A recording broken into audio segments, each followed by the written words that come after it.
ভারতের পূর্বাঞ্চলে পশ্চিমবঙ্গের বুকে লুকিয়ে থাকা একটি ছোট্ট গ্রাম, যার নাম ২ নম্বর সাহেবেরাবাদ, যেখানে বছরের ৩৬৫ দিনের মধ্যে প্রায় ৩০০ দিনই এই রকমই চারিদিকে জল জল আর জলই দেখতে পাবেন। তবে এটা কোনো বৃষ্টিপাতযুক্ত অঞ্চল নয়। এখানকার ৭০ থেকে ৮০% বেশি মানুষ, যারা ১০০ থেকে ২০০ বিঘারও বেশি জলাশয়ে মাছ চাষ করে থাকেন। আর এইদিকে আমি, নমস্কার, আমি জয়ন্ত। কিছু ছোট্ট জিনিসকে, কিছু সামান্য জিনিসকে একটু বড় করে তুলে ধরার সামান্য প্রচেষ্টা। হয়তো এখানে আপনি সবুজের সৌন্দর্য একটু কম দেখতে পাবেন, কিন্তু উপর থেকে জলের সাথে প্রকৃতির যে বাস্তবিকতা না, অবশ্যই দেখতে পাবেন। আর এই সাহেবেরাবাদের চারিপাশে আপনি যে বিশাল জলাশয় দেখতে পাচ্ছেন, এগুলির মধ্যে কোনোটা আয়তনে প্রায় ১ বিঘারও বেশি, আবার কোনোটা একটু কম। আর এখন আপনি যে জলাশয়টি দেখতে পাচ্ছেন, এটা কোনো খাল নয়, এটা সম্পূর্ণ মাছ চাষ করার জায়গা। আর ভেরি তো প্রচুর রয়েছে। আর ঠিক কত রকমের মাছ চাষ হয় এখানে? এখানে বেশি মাছ চাষ হয়েছে, তেলাপিয়া খুব কম, তেলাপিয়াটা কম আছে। রুই মাছ, মৃগেল মাছ, কাতলা মাছ, এই ডেমনে মাছের বাচ্চা ছাড়া আছে, ডেমনে মাছ আছে, গ্লাস কাপ আছে, সিলভার আছে, এই মাছ। মাছ হিসাবে খাবার দেওয়া হয়। হ্যাঁ। এক একটা মাছের খাবার সময় একটা আলাদা সময় থাকে প্রত্যেকটা মাছের। হ্যাঁ, এইটা 2বার করে দেয়, আমরাও 2বার করে দিই, এটাও 2বার করে দেওয়া হয়, ওইদিকে 2বার করে দেওয়া হয়। এই ভেড়িটায় কতদিন আগে মাছ মারা হয়েছে? 3 মাস 3 মাস আগে। ঠিক পুজো পড়ে গেছে।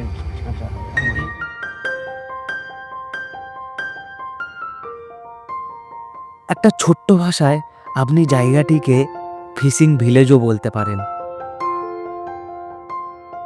বলতে গেলে এখানকার প্রায় প্রতিটি বাড়ির মানুষ মাছ চাষ করে থাকেন।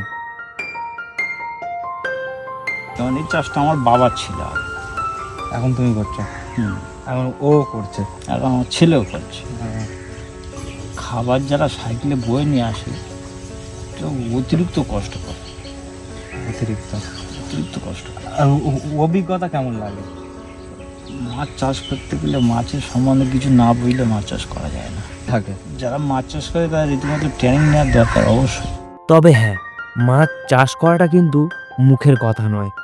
এখানে কঠোর পরিশ্রমের সাথে সাথে মাছ চাষ করার যথাযথ নিয়ম জানা কিন্তু আবশ্যক। আর ঠিক কতটা জানা আবশ্যিক, যখন আমি এখানে একজন ব্যক্তিকে জিজ্ঞাসা করলাম, উনি আমাকে একটা খুব সুন্দর একটা সংজ্ঞা দিয়ে বলল যে, দেখো বাবু, মানে আমি তখন এটা করছিলাম, ফ্লাই করছিলাম, উনি আমাকে বলল যে, তুমি জানো এটা কিভাবে ফ্লাই করতে হবে, মানে ওড়াতে হবে, তুমি জানো এটাকে কিভাবে ফের আনতে হবে, তুমি জানো যে তুমি যে ভিডিওটা করছো সেটা কী রকমভাবে তুমি লোককে দেখাবে, মানে তোমার সেই পর্যাপ্ত পরিমাণ জ্ঞান অবশ্যই থাকা উচিত এই বিষয়টার সম্বন্ধে। তো ওনার বলার বক্তব্য এটা। তো ঠিক তেমনই মাছের সম্বন্ধে উনিও এইরকম বলল যে যথেষ্ট পরিমাণ জ্ঞান অবশ্যই থাকা উচিত। হ্যাঁ, যেমন যথেষ্ট পরিমাণ জ্ঞান যদি না থাকে, এটা যে কোনো সময় ক্র্যাশ করতে পারে। হ্যাঁ, তো ঠিক তেমনই মাছের ব্যবসা অমনি। তো এই হচ্ছে ওনার সংজ্ঞা। খুব সুন্দর লাগলো যখন ওনার কথাগুলো আমি শুনলাম। আর এদিকে সাহেবেরাবাদের অপূর্ব সৌন্দর্য, যেটাকে ভাষায় প্রকাশ করা বড়ই কঠিন ভাই।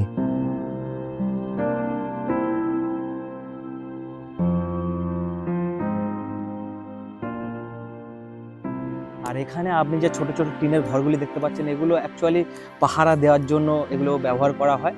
আর এখানে প্রত্যেকটা জায়গায়, মানে নির্দিষ্ট একটা জায়গায় এরকম টিনের ঘর তৈরি করা হয়েছে যাতে পাহারা দেয়। আবার অনেকে লোক রাখে পাহারা দেওয়ার জন্য, মানে কেউ রাতের বেলা থাকে, কেউ দিনের বেলা থাকে। আবার মাইনে সিস্টেমে কাজও করে অনেকেই মাইনে সিস্টেমে লোক রাখে পাহারা দেওয়ার জন্য। তবে একটা ভালো জিনিস কি জানেন তো, মানে যারা ঘুরতে ভালোবাসে না, তাদের কিন্তু এখানে খুব সুন্দর লাগবে সকালবেলার টাইমে। আবার শীতের সময় যারা পাহারা দেয়, ওনাদের জন্য একটুখানি হলেও কষ্ট হবে, কারণ শীতের বেলা তো, আবার গরমের সময় দিনের বেলা একটু কষ্ট হবে।